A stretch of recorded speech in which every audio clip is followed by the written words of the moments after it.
Halo teman-teman, apa kabar semuanya? Perkenalkan, nama saya Krisna, lengkap saya Krisna Safindo. Saya Sekretaris Exco Partai Buruh Kota Gunung Stoli. Dalam momen kali ini, saya ingin berbagi tentang apa yang ada tertuang di buku saku Partai Buruh ini. Tujuannya adalah bagaimana kawan-kawan banyak sedikitnya dapat kenal dengan Partai Buruh.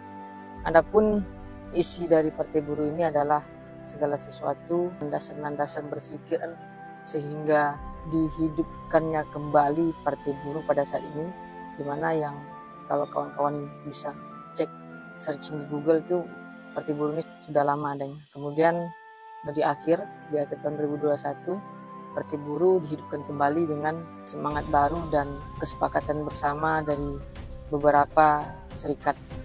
Karena ini buku saku dan saya sampai seperti mana yang saya sampaikan tadi, bahwa buku saku ini yang pertama sekali disampaikan bagian dari pendahuluannya ini berisikan landasan-landasan yang membuat hari ini Partai Buruh bangkit kembali.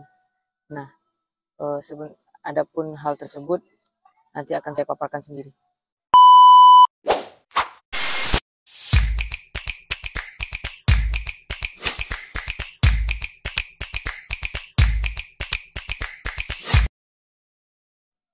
Di sini dalam buku saku ini sebagai pendahuluan dijelaskan bahwa 76 tahun setelah proklamasi kemerdekaan Indonesia masih berkubang dalam rupa-rupa masalah kehidupan bangsa. Baik itu kemiskinan, ketimpangan, keterbelakangan, ketidakadilan, dan lain-lain. Masalah betah tinggal di sini. Dalam artian sejak dari kemerdekaan Indonesia pada tahun 1945, masalah-masalah yang ya sejak dari dulu bahkan sekarang, yang itu sebenarnya bagian dari cita-cita pendirian bangsa Indonesia, sampai sekarang belum bisa kita halau untuk keluar dari negara kita. Langkah Indonesia menuju peradaban yang lebih modern, kokoh, dan berkemanusiaan terhambat. Tujuan bernegara seperti yang terkandung dalam pembukaan konstitusi melindungi segenap bangsa Indonesia dan seluruh tumpah darah Indonesia, memajukan kesejahteraan umum, mencerdaskan kehidupan bangsa, dan ikut melaksanakan ketertiban dunia yang berdasarkan kemerdekaan, perdamaian abadi, dan keadilan sosial belum juga terwujud. Indonesia hari ini masih dijejali fakta yang menusuk rasa keadilan. Ketimpangan ekstrim menjadi warna yang mencolok dalam ekonomi Indonesia.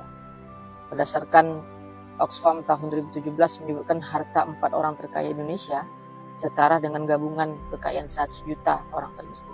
Hanya dalam sehari, orang Indonesia terkaya bisa mendapatkan bunga deposito lebih dari 1000 kali dana yang dihabiskan penduduk Indonesia termiskin untuk memenuhi kebutuhan dasarnya sepanjang tahun. Jadi memang berdasarkan dari penelitian tersebut, faktanya bahwa memang sangat jauh kondisi kesejahteraan yang ada di negeri kita. Kemudian terkait fakta dari BPS, ya, kenyataannya bahwa harus kita akui, di bulan Juli tahun 2021 Badan Pusat Statistik BPS mengeluarkan laporan angka kemiskinan nasional yang bermasalah, standar yang juga merendahkan harkat dan martabat manusia. Kenapa seperti itu? Karena BPS sendiri mengukur tingkat kemiskinan itu berdasarkan batas kemiskinan memakai patokan Rp458.947 per kapita per bulan. Artinya bila seorang warga negara membelanjakan uang sebesar Rp500.000 per bulan, itu sudah tidak lagi dikatakan miskin. Nah, ketika angka tersebut dijadikan standar atau ukuran apakah seseorang dikatakan miskin atau kaya, maka bisa dikatakan ya tingkat kemiskinan di Indonesia secara statistik itu sangat rendah, atau bisa dikatakan setiap tahunnya bakal berkurang. Padahal pada tahun 2011-2012 ketika saya masih kuliah, itu saya berdiskusi dengan salah seorang senior mengatakan bahwa ukuran seseorang bisa dikatakan lepas dari kemiskinan itu jika seseorang itu perharinya memiliki pendapatan perharinya sebesar $2. Nah, namun untuk standar BPS kita pada saat ini yang dijadikan patokan 500.000 saja pengeluaran seseorang itu dalam sebulan, itu sudah tidak lagi dianggap miskin. Nah, ini kan sebenarnya kita bilang miris, ada pembohongan publik dengan merubah standar dari kemiskinan itu sendiri. Makanya ketika dari pemerintahan hari ini, ketika memaparkan hasil-hasil survei dari BPS, itu kondisi kita tingkat kemiskinan itu menurun dan dianggap ya hari ini Indonesia baik-baik saja. Nah, itu kalau menurut saya ada pembohongan dari segi statistik. Kemudian kalau kita kembali mengingat kalimat yang terkenal dari negarawan Inggris Benjamin Disraeli, dalam kalimatnya ada 3 tipe kebohongan. Pertama, kebohongan. Kedua, kebohongan yang terkutuk. Dan yang ketiga, kebohongan statistik. Nah, untuk perihal kemiskinan tadi, hari ini sedang terjadi yang namanya kebohongan statistik. Selanjutnya, Indonesia menghadapi banyak masalah.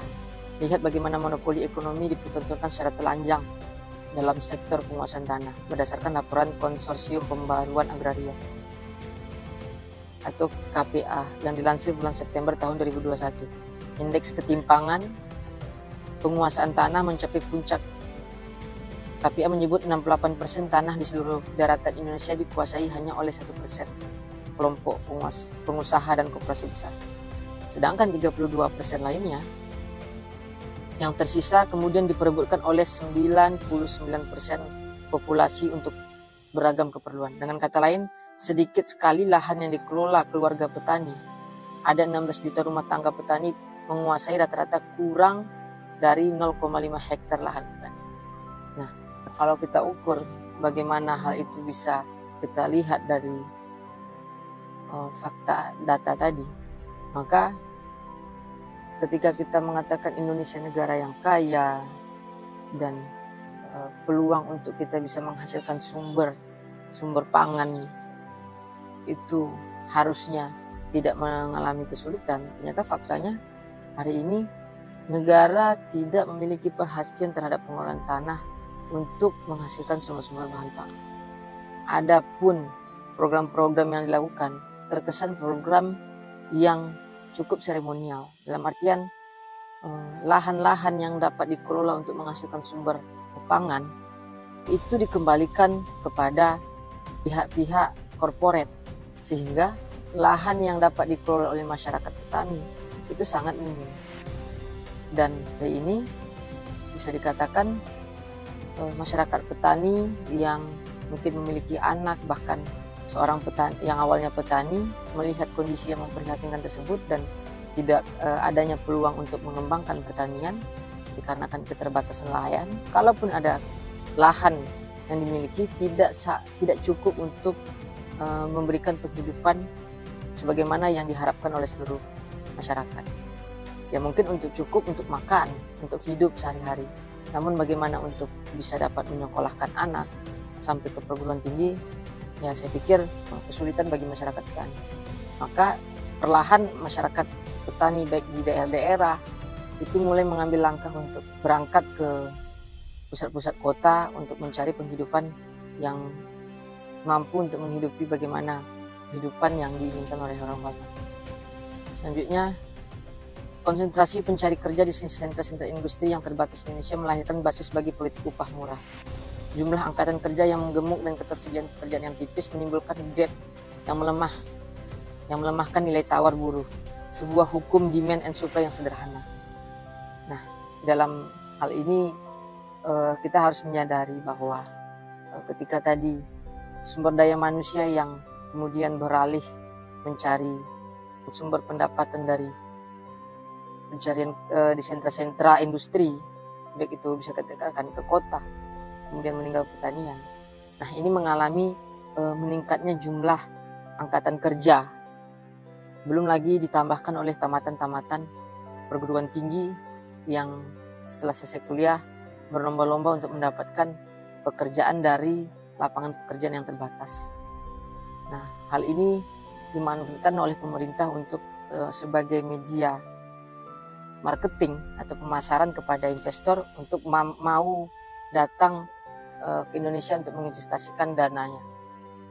Nah, harus kita pahami dalam segi hukum ekonomi, ketika tingginya tingkat permintaan lapangan kerja, maka mereka yang membutuhkan sumber daya manusia dalam mengelola usaha-usaha, baik itu industri atau perkantoran, ini dapat menekan upah. Kalau dalam dunia pekerjaan, bisnis menekan upah, sehingga ya kalau siapapun orangnya, mau tamatan sepintar apapun dia, sehebat apapun sumber daya manusia tersebut, jika mau kerja ya silakan dengan gaji sekian, dengan gaji yang mereka tentukan. Apabila tidak, ya mohon maaf, masih banyak orang yang menginginkan pekerjaan. Jadi mau tidak mau, angkatan kerja tersebut harus menerima dengan upah bisa kita katakan rendah, di mana hal itu tingkat kenaikannya pun per tahun itu sangat-sangat tidak sesuai dengan meningkatnya inflasi. Apalagi sekarang pemerintah serba menaikkan apa saja yang bisa dinaikkan sehingga menambah pendapatan negara. Nah, hal ini yang sangat kita miriskan. Ya, dalam artian harusnya pemerintah mampu membuat kebijakan yang itu adil terhadap pekerja dan meningkatnya harga-harga kebutuhan pokok bagi masyarakat. Ini akan saya singkat beberapa hal-hal yang penting. Di sini ada sebuah fakta yang mungkin kawan-kawan bisa pahami ya. Disampaikan bahwa gap upah antara buruh dan jajaran eksekutif elit menganga lebar. Nah, ini ini fakta bahwa data antara buruh pekerja yang di bawah dan elitnya yang kita bilang bisa dikatakan seperti yang sering biasa kita dengar itu eksekutif ya. Dalam sebuah perusahaan, eksekutif ini dianggap sebagai pejabat-pejabat. Pada tahun 2019, tim riset CNBC Indonesia menggambarkan data jumlah gaji, tunjangan, dan insentif yang dikantongi direksi BUMN yang terdaftar dalam Bursa Efek Indonesia, PT Bank Mandiri Tbk, yang diisi oleh 12 orang direksi. Total meremunerisasi sebesar 428,37 miliar. Rata-rata direksi mendapatkan 5,9 miliar rupiah per orang tiap bulan. Di PT Telekomunikasi Indonesia, rata-rata direksi mengantongi 4,44 miliar per bulan pada tahun tersebut. Ironis sekali, besaran UMK tertinggi tahun 2019 hanya sebesar 4,2 juta. Itu pun ukuran UMK di kota yang paling tinggi. Nah, kalau kita pikir-pikir, di sini faktanya bahwa jika upah seorang direksi BUMN setara lebih dari 1000 kali lipat gaji seorang buruh dengan UMK tertinggi, pendapatan satu orang direksi BUMN setara upah lebih dari 1000 pekerja. Bisa kawan-kawan bayangkan, biaya tenaga kerja sebuah pabrik besar dengan 2.500 pekerja bisa ditutupi dari pendapatan 2 orang pejabat BUMN saja. Nah, ini yang memang kita miriskan dalam pengelolaan BUMN itu sendiri.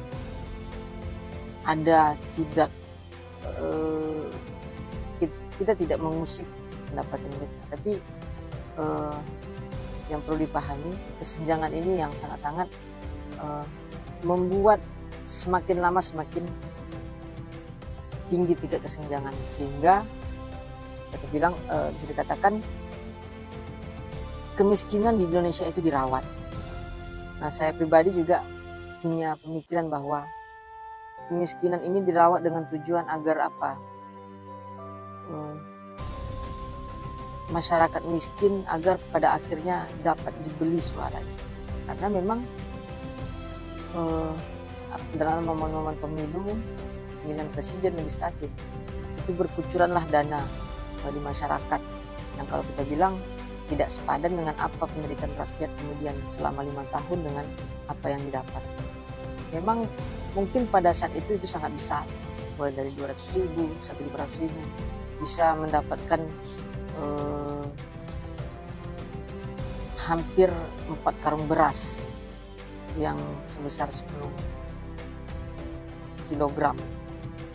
Nah, namun apakah beras-beras itu mencukupi untuk penderitaan yang seharusnya politik berguna untuk bagaimana melahirkan atau menciptakan kebijakan yang bisa meretas itu,